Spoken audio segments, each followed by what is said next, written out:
예수님께서는 누가복음 9장 23절에서 아무든지 나를 따라오려거든 자기를 부인하고 날마다 자기 십자가를 지고 나를 따를 것이니라고 하셨습니다. 성화의 삶은 자기 욕심, 자아 중심을 내려놓고 그리스도 중심으로 살아가는 삶입니다.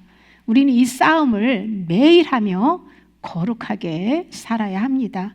누가복음 14장 25절에서 33절을 보시면요, 제자가 되려면 어떻게 해야 하는지 그 본질을 잘 알려주고 있습니다.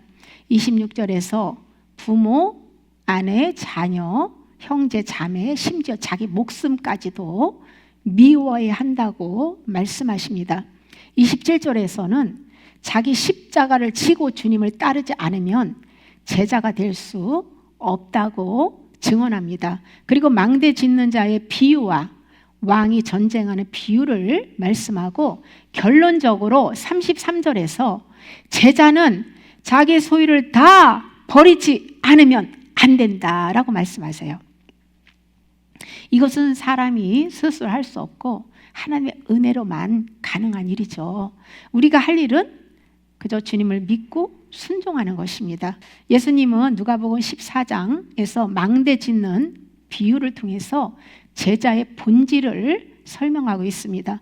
건축은 시작보다 끝이 중요합니다. 기초를 잘못 놓으면 무너지고 중도에 포기하면 조롱받는 인생이 됩니다. 영적으로 망대는 무엇일까요? 내 안에 세워지는 거룩의 건축입니다. 성령께서 이루시는 성품의 변화입니다. 내가 죽고 그리스도의 성품으로 살아갈 때 망대가 세워지는 것입니다. 바울은 고린도전서 3장 11절에서 이 닦아둔 것 외에 능히 다른 터를 닦아둘 자가 없으니 이 터는 곧 예수 그리스도시라고 증언합니다. 우리 안에 영혼의 성전을 세우는 데 있어서 기초는 그리스도라는 것이죠. 영혼의 성전을 세우고 완성하는 분은 성령님이십니다. 구원의 시작은 예수 그리스도를 믿는 것이고 과정도 성령께서 예수 그리스도의 말씀으로 세워가고 끝도 예수 그리스도와 연합으로 완성됩니다. 그러므로 예수님 외에는 그 어떤 것으로도 구원이 다원주의? 구원이 있을 수 없지요. 성화는 내 힘으로는 절대 불가능합니다. 내면을 그리스도의 형상으로 세워가는 것은 성령님만이 하실 수 있습니다. 우리가 할 일은 믿음의 반응을 하는 것이에요. 그런데 이 믿음은 우리에게는 없습니다. 믿음은 성령으로부터 오는 거예요. 성령님이 주시는 선물이에요. 바울은 믿음은 말씀을 들음에서 난다고 증언하죠. 그래서 우리는 말씀을 소리내서 읽어야 되는 거예요.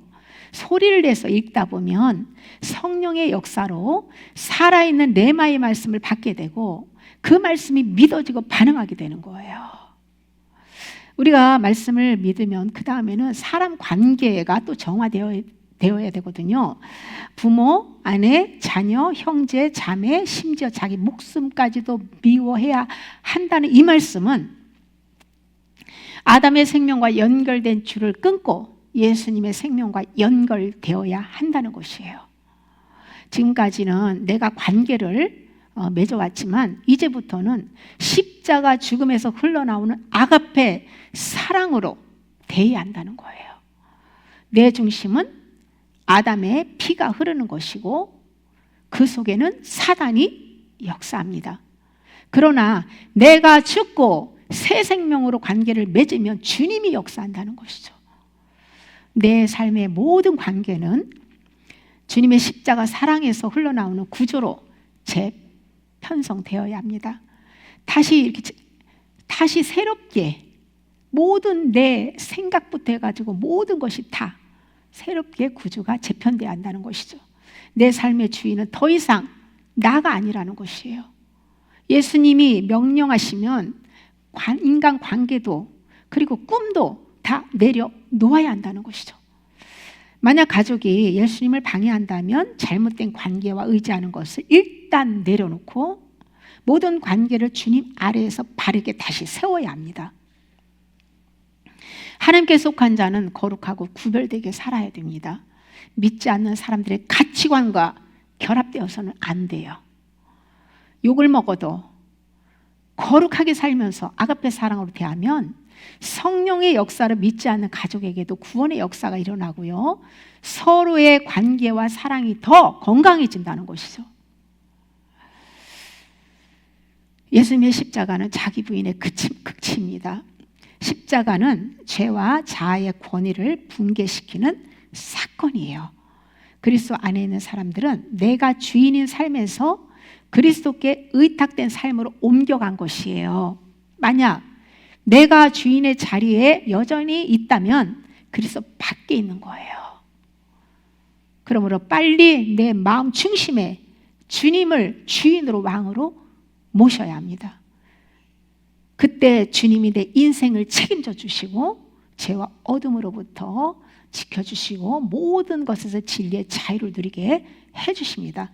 자기를 부인한다는 것은 내 의, 내 지혜, 내 능력이라는 기초를 완전히 포기하는 것이에요. 그런데 하나님의 말씀대로 살겠다고 하면서 내 기분과 내 유익을 위해서 행동하고 기도하면서도 결과는 내가 결정하고 사역하면서도 사람을 의식하고 인정받으려고 하는 것들은 건축 자재부터가 잘못된 거예요. 내 것을 내려놓지 않고서는 천국의 건축 재료로 성전을 세울 수 없습니다. 내가 하면 나무 풀 집으로 짓게 되는 거예요. 모래 위에다가 성을 쌓는 거예요. 그러나 나를 부인하고 성령으로 우리가 행할 때는 금은 보화로 성령께서 우리의 영혼의 성전을 세우고 그 성전 안에 주님을 모시고 주님과 그리스도와 온전한 연합을 이루게 해주시는 것이죠. 건축 자재는 하나님의 말씀을 믿고 순종할 때 성령께서 말씀에 합당하게 세워주시는 것인데요, 제자는 내 힘으로 성전을 짓겠다는 그런 교만을 버리고 모든 소유, 자기의 의, 또 나의 지혜, 내 힘, 이런 것들을 전부 내려놓고 하나님께 모든 것을 맡겨야 됩니다. 예수님을 믿음으로 자아를 버리고 하나님의 지혜로 말씀에 합당하게 행할 때에 성령님께서 금은 보석으로 그 재료로 해서 성전을 세워주시는 거예요. 날마다 성령으로부터 온 산 지식으로 마음에 채워야 합니다. 내 생각과 방법으로가 아니라 하나님의 뜻대로 행해야 성전이 세워질 수 있는 거예요. 성전이 완성될 때에 비로소 예수 그리스도와 완전한 연합이 이루어지는 것입니다. 예수님은 누가복음 14장 31절에서 32절에 일만으로 이만을 상대할 수 있겠느냐라는 이 비유를 통해서 내 힘과 사단의 비교를 깨닫게 해줍니다.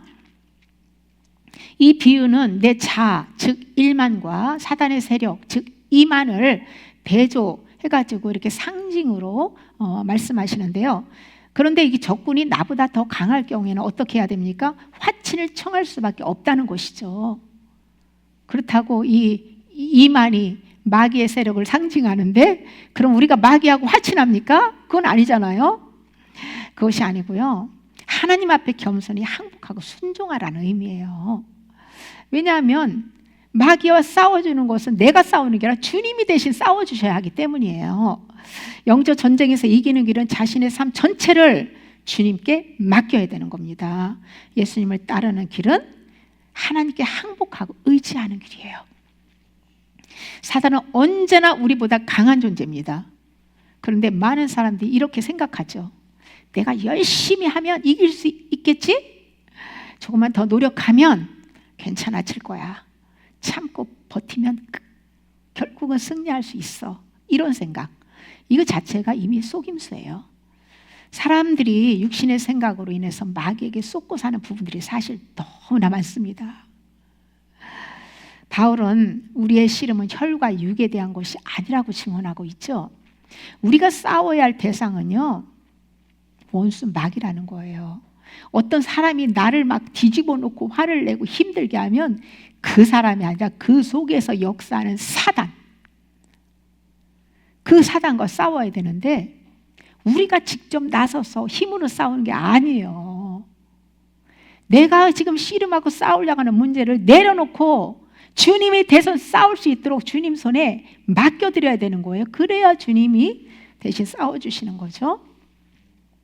사단은 인간의 약점을 꿰뚫어 살고 있어요. 너무 잘 알아요. 우리의 약점을 어떻게 하면 딱 넘어질지 너무 잘 압니다. 그리고 또 우리의 눈에, 인간의 눈에 보이지 않잖아요. 이 영물들이 보입니까? 보여야지 싸우는데 보이질 않아요. 그러니까 우리는 사단을 상대로 싸워서 이길 능력이 우리에게는 1도 없어요. 또 그러므로 어떻게 해야 됩니까? 주님께 항복하고 주님이 대신 싸워 주실 수 있도록 자리를 내어 드려야 되는 거예요. 영적 전쟁의 본질은 내가 싸우는 게 아닙니다. 사단과의 전쟁은 내 힘으로 싸우는 게 아니에요. 그리스도께서 내 안에서 싸우시는 전쟁입니다. 전쟁은 하나님께 속했어요. 요한일서 4장 4절에서 내 속에 계시는 이가 세상에 있는 이보다 크심이라고 증언합니다. 우리 안에 계신 성령 하나님, 성령 하나님 안에는 예수님 하나님 다 한 분이시잖아요. 그분이 우리 안에 와 계신데 그분보다 큰 강력한 힘이 센 그 어떤 것도 없다는 거예요. 우리 눈에 보이지 않고 강력한 힘을 발휘하는 사단, 그도 하나님이 명령하에서 움직이는 존재예요. 하나님의 강력하신 하나님이 우리 안에 계시단 말이죠.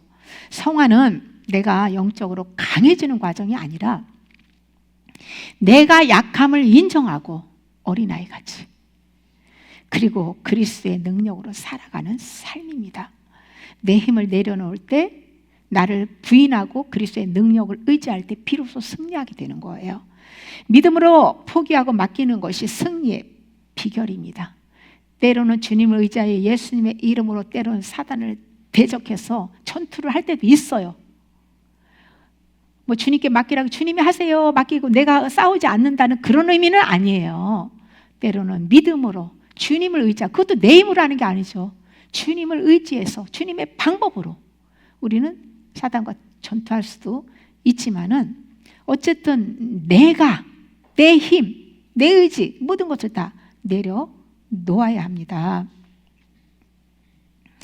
예수님이 말씀하신 자기 부인과 자기 십자가는 나의 모든 소유를 내려놓고 그리스도의 주권과 은혜 안으로 들어가는 길입니다. 그때 비로소 내 삶의 성전이 세워지고 성령이 역사하며 성화가 실제 이루어지고요.